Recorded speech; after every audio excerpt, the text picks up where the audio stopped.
India's voice to the world. I'm Preeti Kaur. Coming up in the next 1 hour. Prime Minister Narendra Modi and his Vietnamese counterpart Pham Minh Chinh will hold bilateral talks in New Delhi today. Visiting dignitary receives ceremonial welcome at Rashtrapati Bhavan.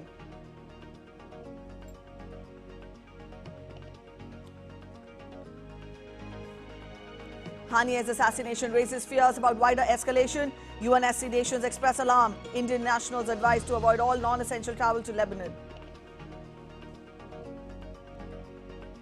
Venezuelan President Nicolas Maduro says ready to present all vote tallies amidst protests. Asks top court to ensure all parties do. US asks Caracas to come clean. And in sports, Indian boxer Nishant Dev through to the quarterfinals at Paris Olympics, one win away from securing a medal.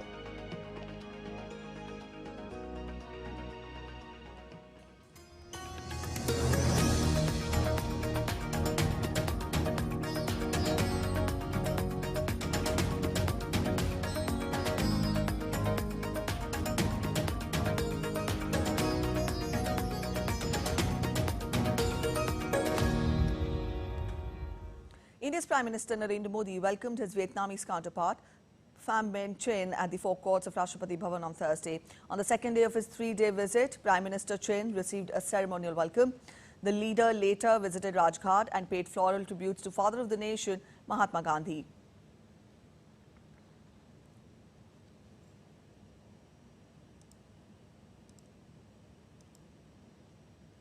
This is the first visit by a Vietnamese premier to India in a decade. And also, this is the first prime ministerial visit since the two sides upgraded their ties to comprehensive strategic partnership in 2016. The visiting leader has emphasized on the long-standing friendship between Vietnam and India dating back to 2000 years.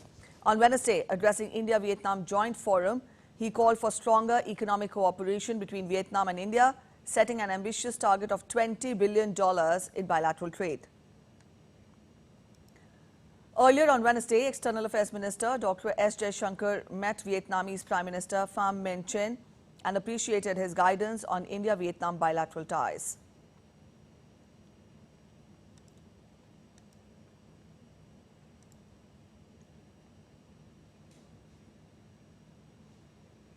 All right, Jessica Taneja, our correspondent, joins us from New Delhi. Jessica, good morning. Now, India considers Vietnam as a key pillar of its Act East policy and also an important partner in its Indo-Pacific vision. Let us get more from what all is lined up today because the Vietnamese leader will be holding bilateral talks with Prime Minister Narendra Modi.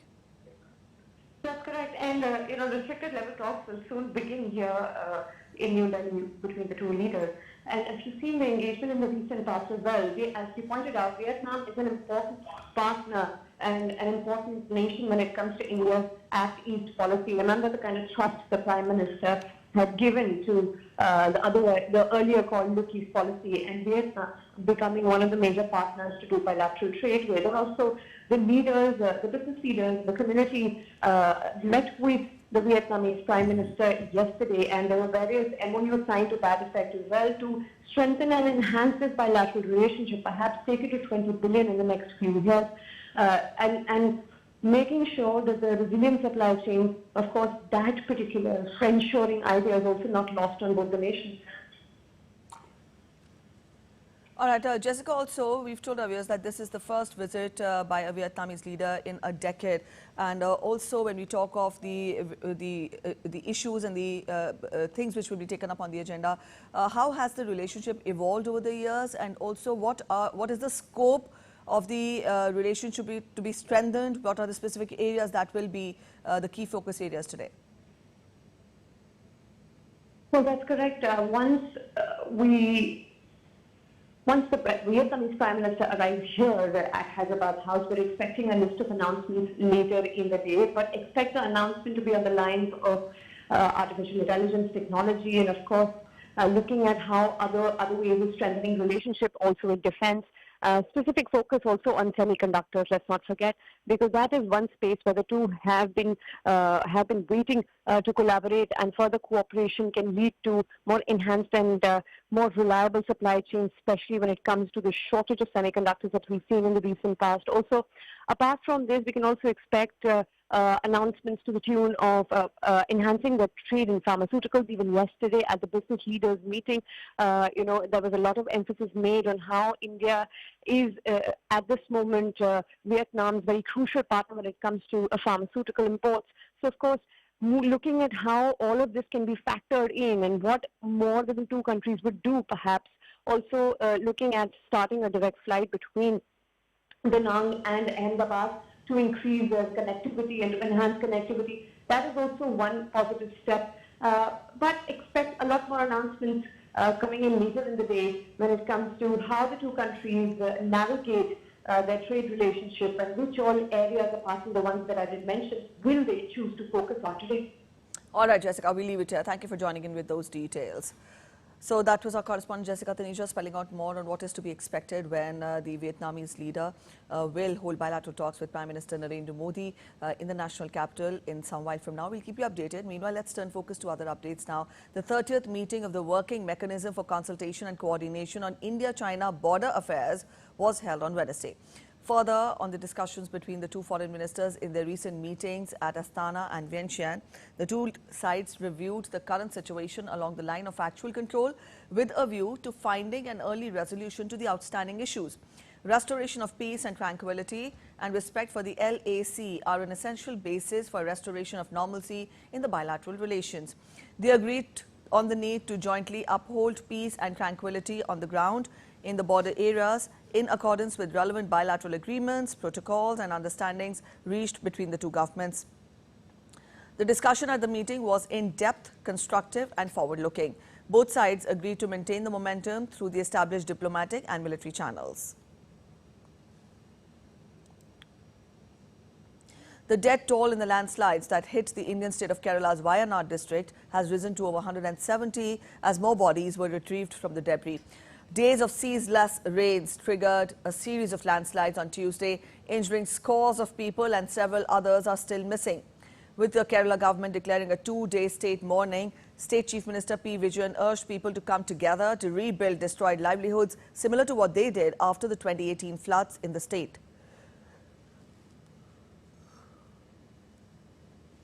Rescue efforts are underway as Army has deployed 200 soldiers from the Defence Security Corps and a medical team to assist with the rescue operations. Additionally, 2 helicopters from the Air Force Station in Sulur have been dispatched to aid in the efforts. Over 40 camps have been set up in Wayanad, with more than 3,000 people being rehabilitated. Our bridge is nearing completion at 10 o'clock today, and once the bridge comes up, it will be a major change. We will be able to induct all equipment into the site. And once the equipment goes into the site, then we will be able to dig for people, heavy equipment. That is what we are planning to do. This bridge, which has been constructed by our efforts day and night, has now come up. And this is going to change the dynamics of the rescue operations, and that's what we are hoping. As of now, from the Indian Army, 500 plus men are working in around 5 to 6 columns. We are working here. IMD has issued a yellow alert for isolated heavy rainfall for 9 districts on Thursday. Rain and thunderstorms are expected to continue till August 2nd.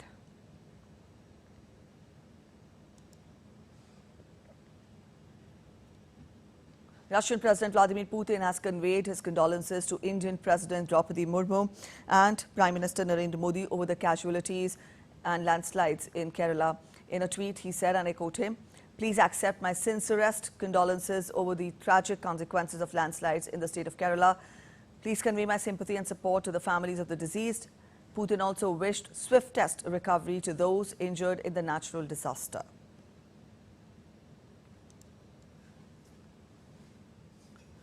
The Indian Meteorological Department has alerted about active monsoon conditions that are likely to spread across northwest India in the upcoming days. A widespread downpour along with isolated rainfall is expected to occur in east and central India. The Met Department has also issued warning of potential flood-like conditions in coastal Karnataka, Goa and Maharashtra over the next few days. Isolated heavy precipitation is likely to occur in Haryana, West Uttar Pradesh, Chandigarh and West Rajasthan.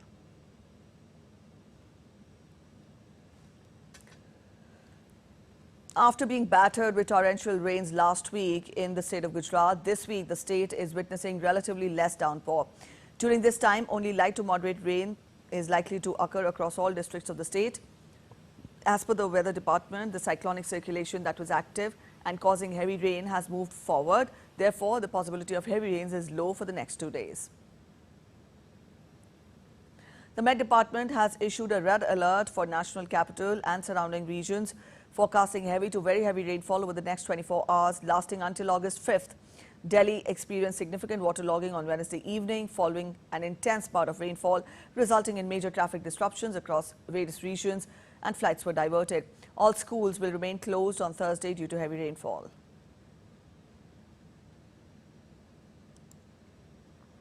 The Indian hill state of Uttarakhand is also witnessing heavy rains since last night, affecting normal life at many places. Cloudburst incident was reported at Jakhaniali in Ghansali area of Tehri Garhwal district. 2 people were found dead and another was injured after the trio went missing following the cloudburst. Across the rain-affected regions, rescue operations are underway. Chief Minister Pushkar Singh Dhami is in constant touch with the local administration and instructed the NDRF and SDRF teams to remain on alert mode in the affected areas. He emphasized that there should be no shortage of funds for disaster-related work. He also requested locals to travel only after taking information about the weather conditions.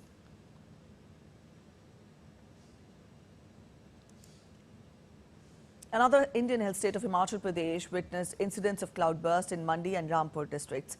In Mandi, 1 body was recovered while 9 people are missing. Mandi Deputy Commissioner said that the district administration and the National Disaster Response Force teams are carrying out rescue and relief operations, while in Rampur district, 19 people are missing after the cloudburst incident. SDRF, police, Indo-Tibetan Border Police, Special Home Guard and rescue teams are on the spot. Also, ambulance and basic facilities are included in the rescue operations.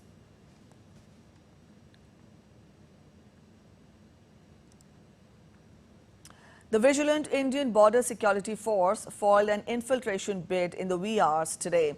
Troops observed a suspicious movement across the international border in Samba border area on the intervening night of 31st July and 1st of August. Movement of an intruder was observed approaching towards BSF fence. Following this, the alert troops neutralized the intruder and thwarted the infiltration attempt.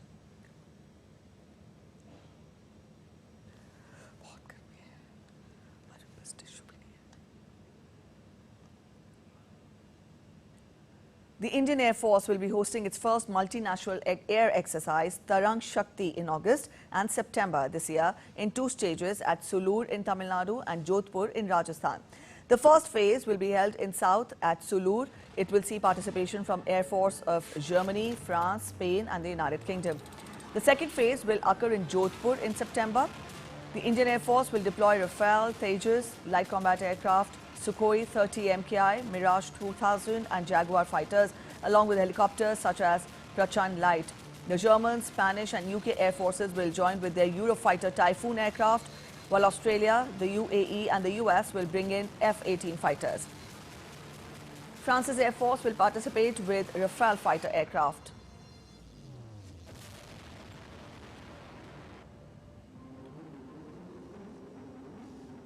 International air exercise ever conducted in India, with invitations extended to 51 countries. This exercise aims to strengthen strategic relations with our friends from international community. Complex missions are planned to enhance our mutual understanding of air operations, air power application, and also practicing multiple combat scenarios in the realistic environment. It is also an excellent opportunity for all of us to share our best practices with each other.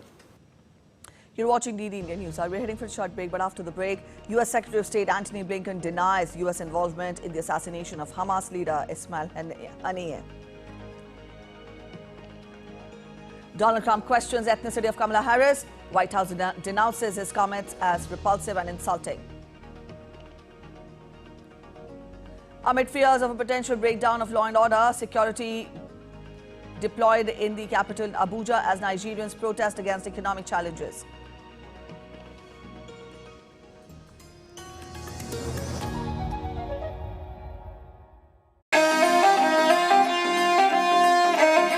Always welcoming, The vibe of Punjab is larger than life.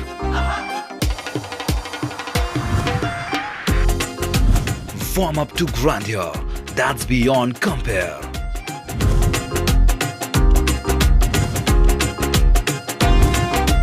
And history that's dotted with tales of bravery.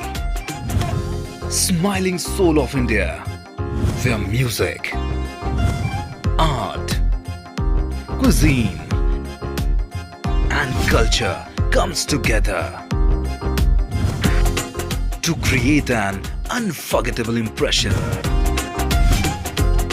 Punjab is all set to win your hearts with its unique and colorful extravaganza.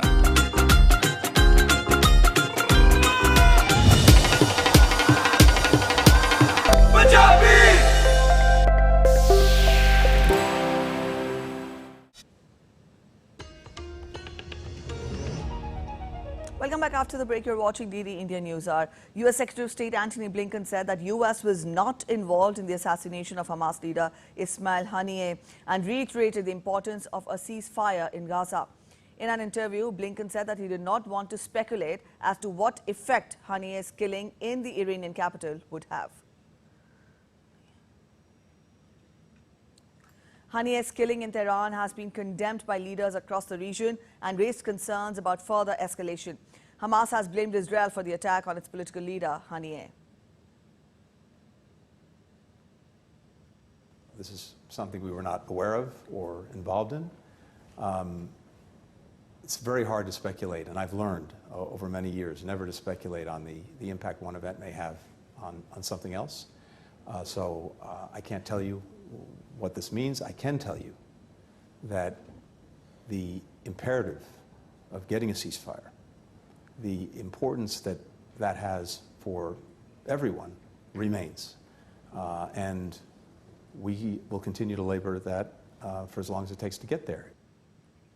World leaders are calling for restraint in the wake of assassination of senior Hamas leader Ismail Haniyeh and the killing of a top Hezbollah commander. There is fear that these latest events may tip the Middle East into a wider regional war that could drag in the United States as well. Meanwhile, Iran's Supreme Leader Ali Khamenei will lead the funeral prayers for Haniyeh on Thursday in Tehran. Sarah Coates has more from Tel Aviv.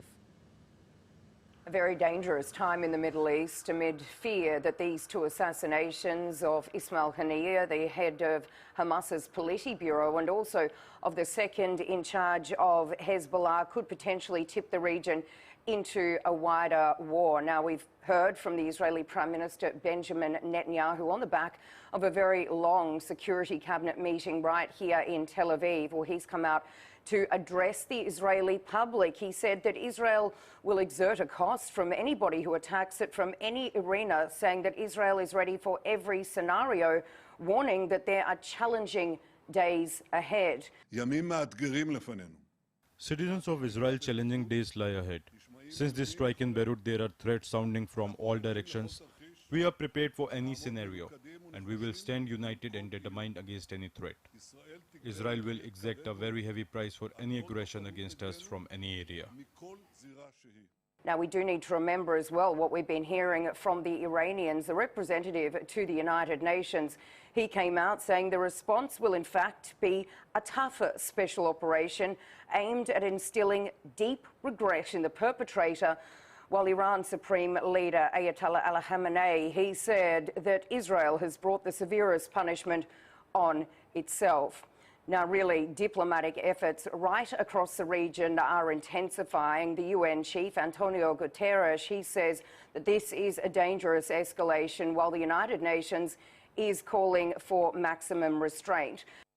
The Secretary General believes that the attacks we have seen in South Beirut and in Tehran represent a dangerous escalation at a moment in which all efforts should instead be leading to a ceasefire in Gaza, the release of all Israeli hostages, a massive increase in humanitarian aid for Palestinians in Gaza, and a return to calm and across the blue line. Rather than that, what we are seeing are efforts to undermine these goals.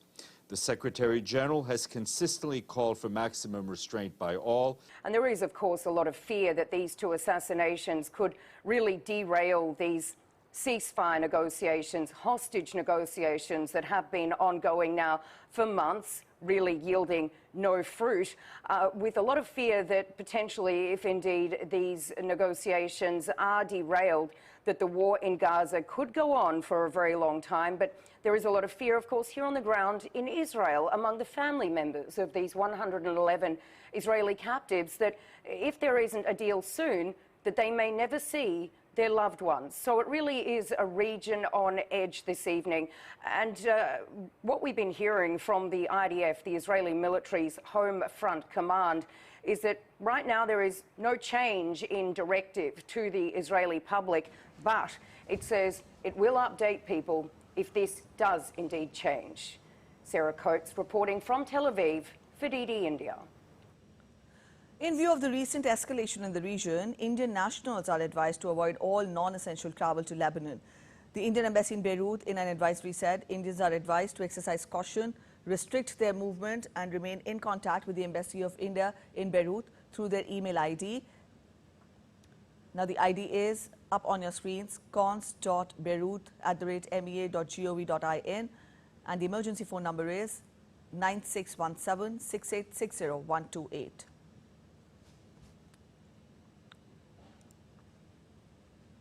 Amidst international pressure to ensure transparency, Venezuelan President Nicolas Maduro has promised to release all the vote tallies from the disputed weekend election.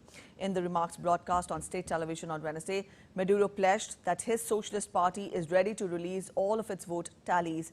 He also asked the top court to force opposition parties to do the same.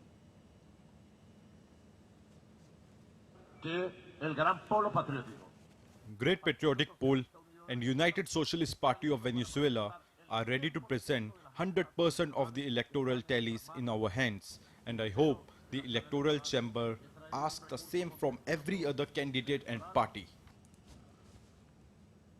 Meanwhile, shops and public transport across Venezuela remained shut on Wednesday.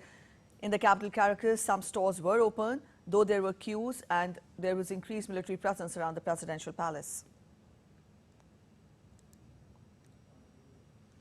The Organization of American States held an extraordinary meeting to discuss the election on Wednesday, where U.S. Assistant Secretary of State for Western Hemisphere Affairs, Brian Nichols, urged Maduro and foreign governments to acknowledge Edmundo Gonzalez as the winner of Sunday's election. Nichols said that the reason Venezuela's electoral authority had not yet provided detailed results of the vote was either because it did not want to show Gonzalez's victory or because it needed time to falsify the results. The CNE has declared Maduro the winner of the election, a result that has been derided as implausible by the opposition, independent pollsters and many foreign governments.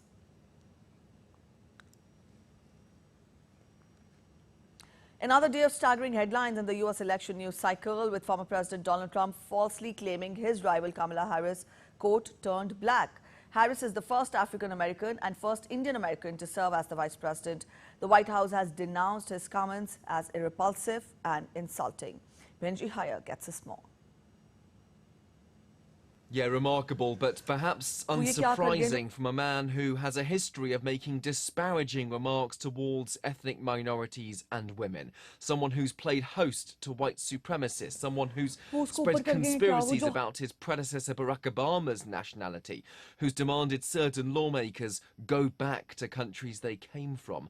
What Donald Trump said on stage on Wednesday, whilst pressed by black journalists at a conference, was met with audible gasps as well as, frankly, extensive familiarity. He stated that he didn't know Kamala Harris was black until a number of years ago, and that according to him, she happened to turn black, questioning whether she is black or Indian. In truth, she's both. She's biracial, her mother Indian, her father black. I've known her a long time indirectly, not directly very much, and she was always of Indian heritage, and she was only promoting Indian heritage. I didn't know she was black until a number of years ago when she happened to turn black, and now she wants to be known as black.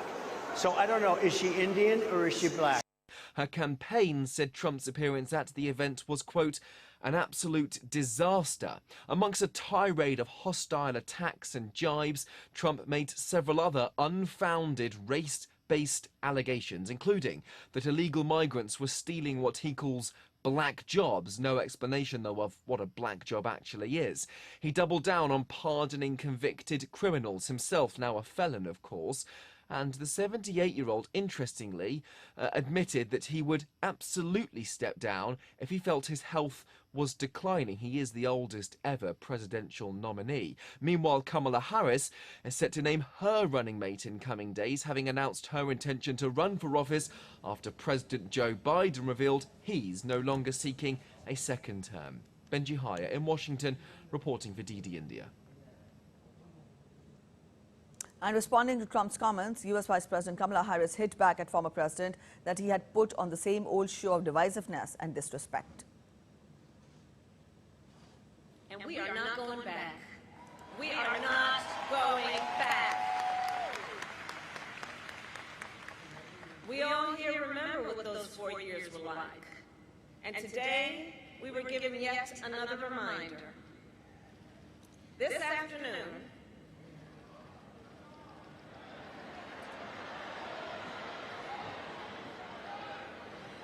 Donald Trump spoke at the annual meeting of the National Association of Black Journalists. And it was the same old show. The divisiveness and the disrespect. And let me just say, the American people deserve better. Meanwhile, the White House has termed comments from Republican presidential candidate Donald Trump about Kamala Harris' racial identity as insulting. As a person of color, as a black woman who is in this position that is standing before you at this podium behind this lectern, what he just said, what you just read out to me, is repulsive, it's insulting, and you know, no one has any right to tell someone who they are, how they identify. That is no one's right. It is someone's own decisions. It is, I'll add this, only she can speak to her experience. Only she can speak to what it's like. She's the only person that can do that. And I think it's insulting for anybody. It doesn't matter if it's a former leader, a former president. It is insulting.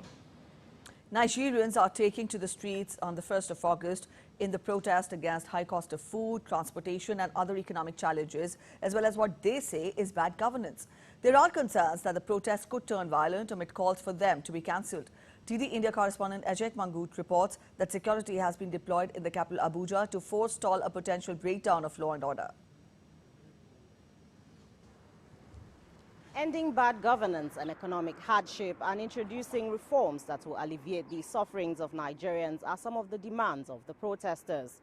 Government reforms, which include the removal of subsidies on imported petrol last year, have resulted in skyrocketing prices in the pump price of the fuel, which in turn led to an increase in the cost of transportation, food and inflation. The August 1st protest will be the first major demonstration by Nigerians since the End SARS movement in 2020, which was against police brutality. The United Nations has expressed concern that the protests could potentially lead to violence. Nigeria's government has also expressed the same concern and appealed to Nigerians to refrain from protesting, asking for more time to address current challenges. It has also been making efforts, including approving a new minimum wage to get Nigerians to shelve the protest. But organizers say they are going ahead and is expected to last for about 10 days. The Nigeria police have urged the protesters to hold their protest in confined locations to guarantee their safety and avoid hijacking of a peaceful process. But the protesters insist on street protest. Over 4,000 policemen have been deployed in the capital Abuja to ensure the protest is peaceful and to protect lives and property. Ajay Mangut in Abuja, reporting for DD India. You're watching DD Indian News Hour. We're heading for a short break, but after the break, 3 September 11 suspects agreed to plead guilty to conspiracy charges in exchange for a life sentence at Guantanamo. Even as protests continue near Downing Street against Southport stabbing incident, charges framed against a 17-year-old boy from Lancashire. And we at DD India tracked down one of the survivors of human trafficking in Uganda. Stay tuned to know how she survived.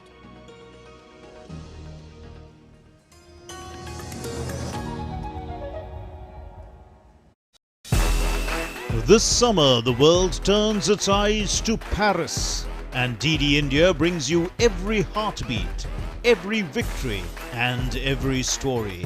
Introducing our special coverage of the Paris Olympics. Experience the passion, the drama, and the triumphs. With exclusive reports, expert analysis, and up-to-the-minute updates. Join us as we bring the spirit of the Olympics to your screens. Get ready for the ultimate sporting extravaganza on DD India. DD India presents Champions Day Paris. Only on DD India. Every day at 6:30 p.m. IST, 1 p.m. GMT.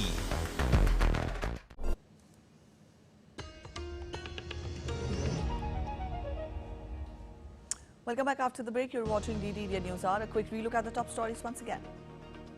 Prime Minister Narendra Modi and his Vietnamese counterpart Pham Minh Chinh will hold bilateral talks in New Delhi today. The visiting dignitary receives ceremonial welcome at Rashtrapati Bhavan.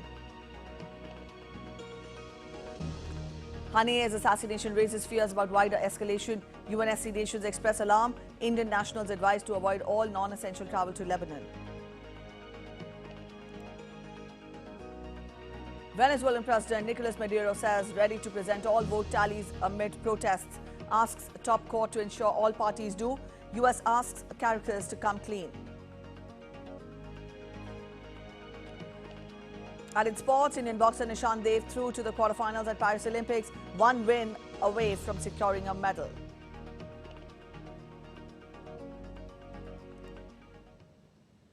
The main accused of plotting the September 11 attacks, Khalid Sheikh Mohammed and two of his accomplices held at the Guantanamo prison, are reported to have agreed to plead guilty to conspiracy charges in exchange for a life sentence.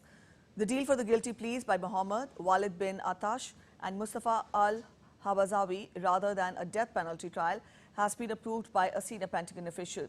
All the three men have been in custody since 2003. Mohammed is an Al-Qaeda militant accused by the US of being the principal architect of the September 11 attacks on New York's World Trade Center and the Pentagon outside Washington. The US Defense Department released a statement on Wednesday saying prosecutors had reached plea agreements with Mohammed bin Atash and al-Hawazawi without disclosing the terms of those deals. Latest in the UK stabbing case, a 17-year-old boy has been charged with murder and attempted murder after 13 people, including 11 children, were stabbed at a Taylor Swift-themed dance class in Southport. Police said they charged the suspect, who is from the village of Banks, Lancashire, with 3 counts of murder, 10 counts of attempted murder and 1 count of possession of an offensive weapon. 3 children aged 6 to 9 years were fatally stabbed, while 5 children remained in critical condition after they were attacked while taking part in dance and yoga class on Monday morning.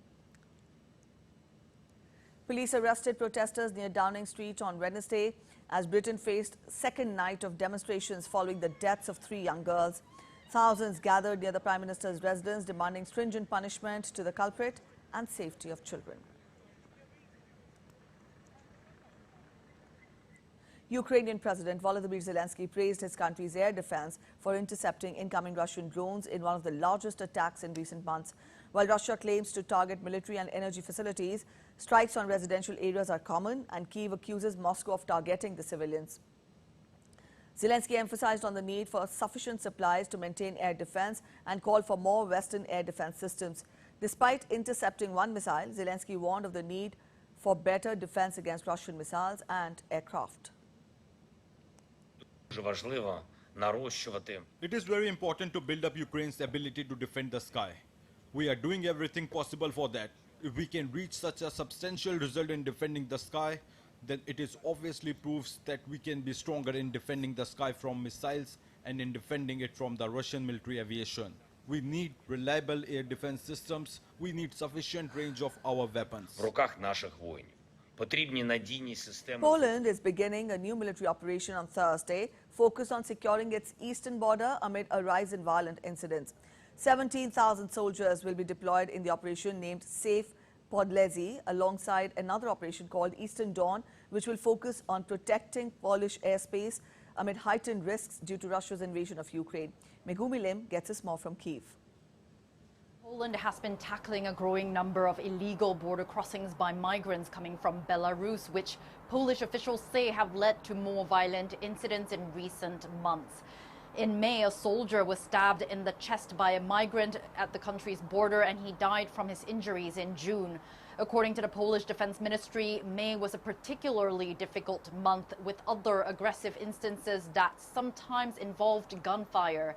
During last month alone, statistics showed border guards stopped nearly 100,000 illegal border crossing attempts by migrants. Operation Safe Podlasie was announced in response to these incidents and will be led by the 18th Mechanized Division of the Polish Armed Forces. EU officials believe many of these migrants have been aided by Russia and its ally Belarus in a coordinated attempt to destabilize the European Union. This month, Poland also established a roughly 60-kilometer-wide no-entry buffer zone along its border with Belarus aimed at curbing the activity of human smugglers and to protect security officials on duty. Operation Safe Podlasie will be carried out alongside Operation Eastern Dawn. Poland's Ministry of Defense said in a statement that Eastern Dawn is a direct response to Russia's aggression against Ukraine, which has raised the risk of airspace violations over Poland. The operation will focus on monitoring low-altitude objects such as drones and other unmanned aerial vehicles. Megumi Lim in Kyiv reporting for DD India. Venice has introduced tough new limits on tour groups. From this day forward, which is 1st of August, there will be a cap of 25 people, and tour guides also are not allowed to use loudspeakers. Our Italy correspondent Giles Gibson has more on this. Roughly 30 million people visit Venice every single year, taking a gondola ride along the city's famous canals, or indeed checking out some of its most iconic sites, such as St. Mark's Square.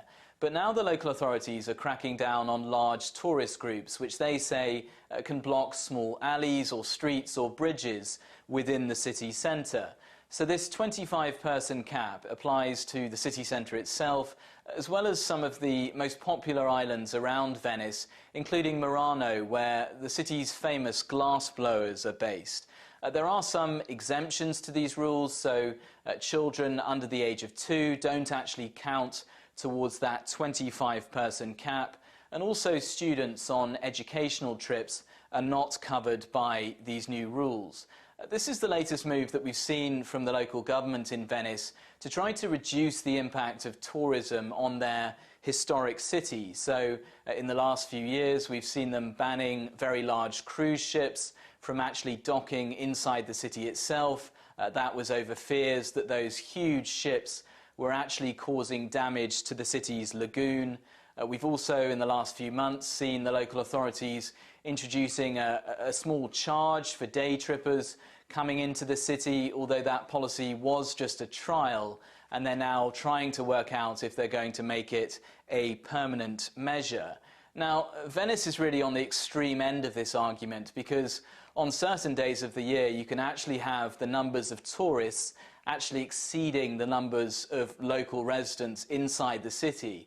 But we have seen across Europe this summer really this growing pushback against what's described as over-tourism. So in many tourist hotspots in Spain, for example, we've seen these protests breaking out, really joined by local residents. So for example, in the city of Barcelona in Spain, we've seen protesters going out on the streets with local residents saying that tourism is actually driving up the cost of living, in particular the cost of renting a house or an apartment. And they've also been saying that tourism is putting pressure on their local services, such as public transport. Giles Gibson in Rome, reporting for DD India. An Indonesian court sentenced a former chief of state carrier Garuda Indonesia to 5 years in prison on Wednesday for corruption linked to procuring jets from plane maker Bombardier. Prosecutors had said Emirzai Sattar, who ran Garuda from 2005 to 2014, had procured Bombardier's CRJ and ATR-72 jets without proper procedures and board approval in 2011. A lack of transparency led to the plane's poor performance, costing the state about $610 million. In 2020, Emirzai was also sentenced to 8 years in prison for bribery and money laundering in buying planes and engines from Airbus and Rolls-Royce. Globally, 33% of human trafficking victims are children, with majority being girls. In Uganda, nearly 1,700 of the victims were trafficked in 2023, with majority being domestic workers trafficked for labor to the Middle East. Isabel Nakaria tracked down one of the survivors who's now campaigning against the vice. Take a look. Joanita Ndagire was trafficked in 2016. She was sent to Oman to work as a domestic worker with hundreds others like her by a labor office here in Kampala. Ndagire says she only sensed trouble after reaching Oman when their documents were taken away from them. They were then taken to a housemaid shop and displayed for sale, where she claims they were sold to the highest bidder. It was really a shop where, you know, we were put on a window, we could sit, you know, for people to stand down and look and see whoever they want to pick. So it was like window shopping. 3 days later, she was picked to work in a home, but under tough conditions. The long hours of work drained her, and she fell sick after working for just a year.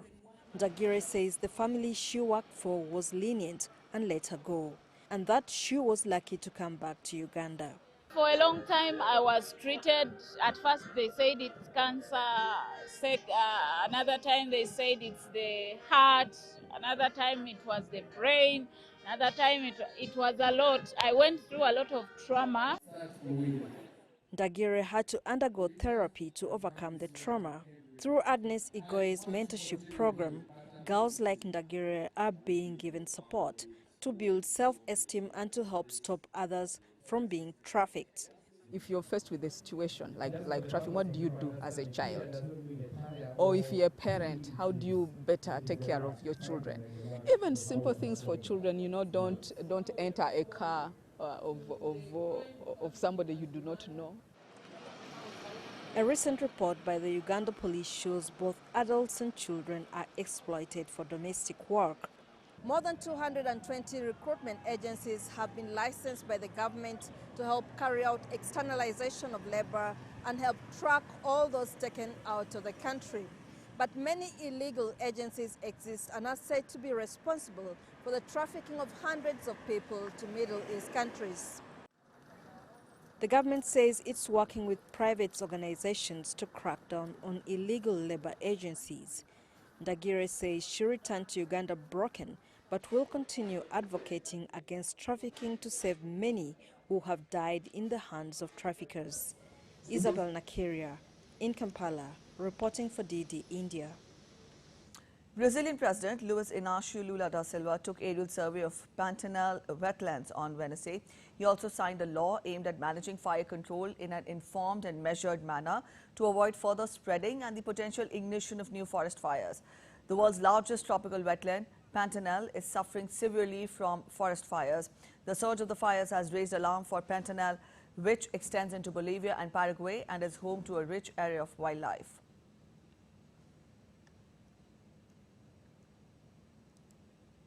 Firefighters battle large fire in Rome near the Italian capital courts of justice and a public TV broadcasting center on Wednesday.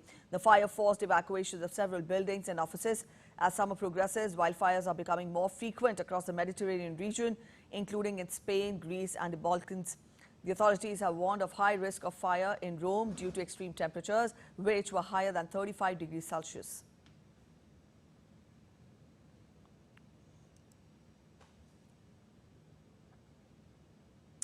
Boeing on Wednesday named aerospace industry veteran Kelly Ortberg as its CEO to turn around the plane maker beset by legal and regulatory problems after a quarter in which it lost more than $1 billion. Ortberg will start on August 8th with the monumental task of rebuilding trust with the regulators, industry and the public during a quality crisis, and as the company's finance chief warned, it would continue to burn cash. Boeing has been mired in a reputational and safety crisis after a January 5th mid-air cabin panel blowout on an Alaska Airlines operated MAX 9 jet carrying 171 passengers.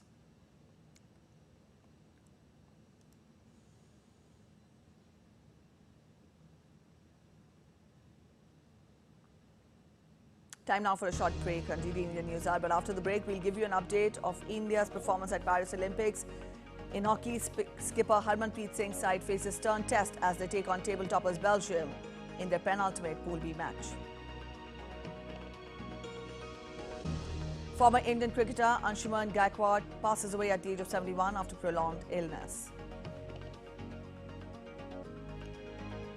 As we celebrate World Wide Web Day, we recognize the visionary spirit of Tim Berners-Lee and the countless individuals who have contributed to the web's development.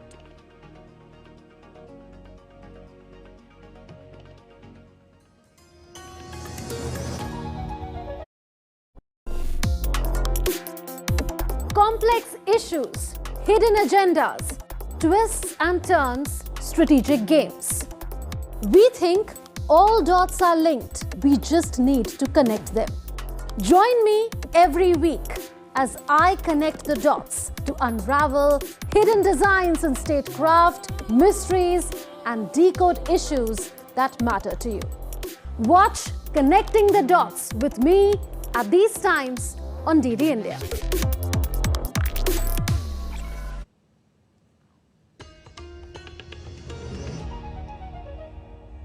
Welcome back after the break. You're watching DD India News Hour. Time now to get you updates from the world of sports. We get you updates from Paris Olympics first.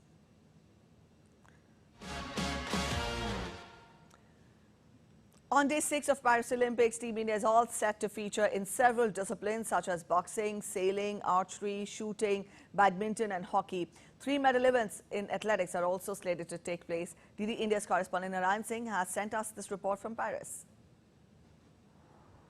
There were no medals on day 5 for India, but there was plenty to cheer, and day 6 promises to be one of the most significant days of the game for the Indian contingent, which could make or break medal hopes. It is without a doubt a day packed with critical clashes across boxing, badminton and shooting. Athletic action begins too with race walk. The main medal events in the shooting was Swapnil Kusale will be in action in the men's 50-meter rifle 3-position final. In boxing, Nikhat Zareen, in most probably the most significant bout of her career so far, Nikhat will take on a huge challenge of Chinese favorite boxer Yu Yu in the battle of world champion. In 50-meter rifle 3-position women's category, the qualification, Anju Mudgil and Sif Kaur Samra will be in action. In hockey, in a battle of 2 teams who have already qualified for the quarterfinals, Harmanpreet Singh and company will face a litmus test against Belgium to test their level against an elite team before knockout. Thursday will also determine to large extent if Indian badminton run can continue at the Olympics. Sindhu faces tough test against He, and in men's round of 16, Lakshya Sen will face HS Prannoy. Talking about athletics in men's 20-kilometer race, Paramjit Singh and Akashdeep Singh and Vikas will be in action. In women's 20-kilometer race, Priyanka Goswami will be there. And track and field action is one of the highlights of the Olympic Games. And India's athletic contingent got going with the 20-kilometer race walk entering the fray. Both are medal events here. Talking about golf, an expected hit for the Indian contingent in Tokyo, where Aditya Ashok made waves. Action begins in Paris, where Shubhankar and Gaganjit tee off in the men's event. And in archery, men's recurve team at the Praveen Jadhav and will try to test his mettle in the mixed.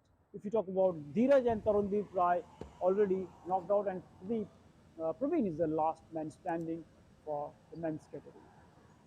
All right, so that was about day 6, and now we get you a recap of Indian athletes' performance on day 5 of Paris Olympics. Shooter Swapnil Kusale qualified for the final of 50 meters rifle 3 positions.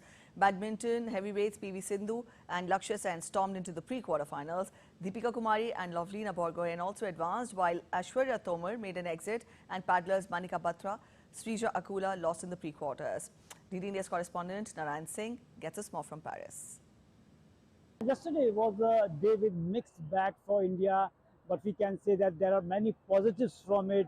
First, if we talk about the shooting, again, one more shooter booked his berth in the finals of the shooting event, And if you talk about the 50-meter three-position rifle, where Swapnil Kusale is there in the finals of the 50-meter rifle three positions, and once again there is a chance that India will win a medal in this coveted event. Earlier we already got two medals, two by the Manu Bhakar, one in the 10-meter air pistol and one in the 10-meter mixed team event with Sarabjot Singh. And once again a lot of expectations are there from Swapnil Kusale, and in the same event Shaurya Pratap Tomar failed to book his berth in the finals of the tournament. And talking about boxing, where Lavina Bogahan, the medalist from the Tokyo Games, booked her berth in the knockout rounds, and if she wins this game and she enters, after that she will enter in the medal round. And talking about other sports, especially the badminton, where PV Sindhu also booked her berth in the knockout stage. And Lakshya Sen, what a performance he has delivered, beating the world number 3 Jonathan Christie, and he has picked the pace at the right time, and the kind of performance he is delivering, he is also one of the medal hopes for India. And if you take a look, the trajectory of the Lakshya Sen in the past, we saw that the way he was struggling in the last 6 months, 8 months, he was unable to qualify to cross the first round in the many tournaments, and faced several first round exits. But as the Olympic approach, he just showed his A game, and he finally qualified for the Olympics, and now he is going all guns blazing, and we are hoping that he too will win a medal for India. And talking about archery, in archery, Deepika now is in 1/8 elimination rounds. Hopefully she will also book her berth. And talking about the next event, if you talk about Tarundeep Roy failed to enter the next round. But all in all, it was a day with ups and downs, and we have many positives from the previous day. The Indian men's hockey team will be pitted against Belgium in their penultimate Pool B match of the Paris Olympics. Again, Narayan Singh tells us more on this.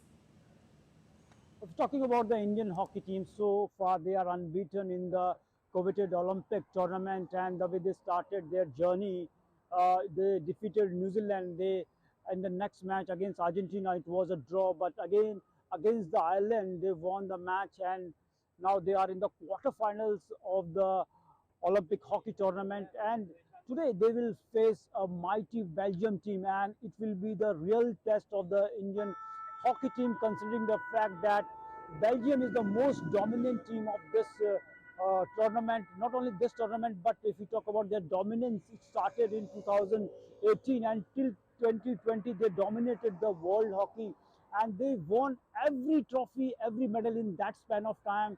They won the Olympic gold in the Tokyo, they won the Hockey World Cup, they won European Championship, as well as they won the Hockey Pro League also.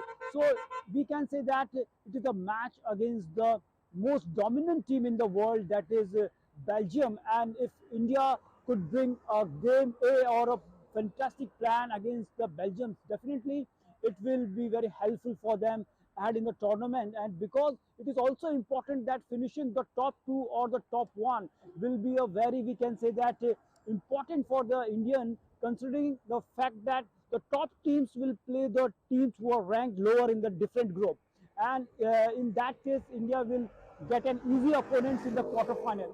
And the way they have played, there were few hiccups. They were trailing against the New Zealand in the first game, but right now they are against the Belgium, so they need to plan very, we can say that accurately and correctly, so that they can give a stiff challenge to Belgium team.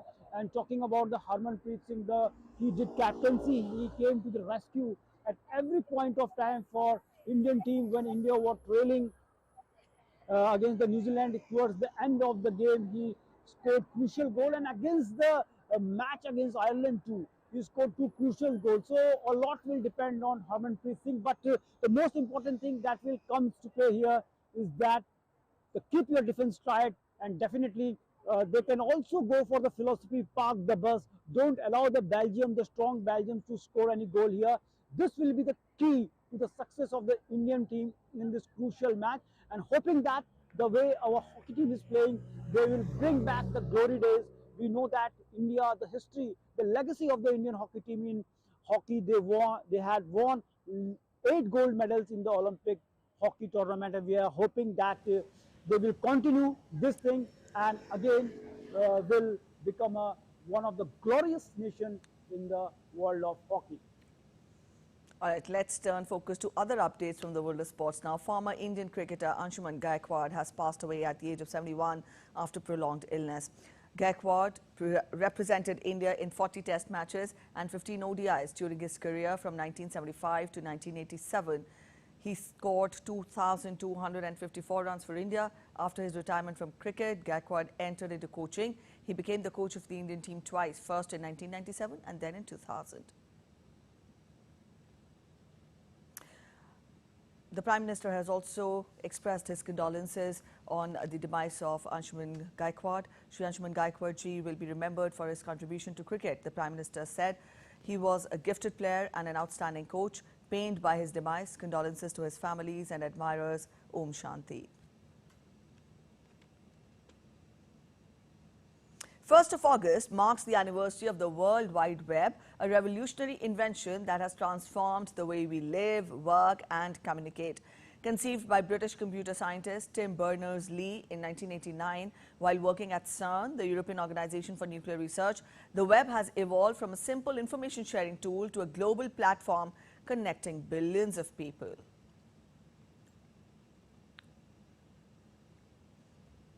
That's it in this edition of DD India News Hour, but let us know your thoughts on the news of the day.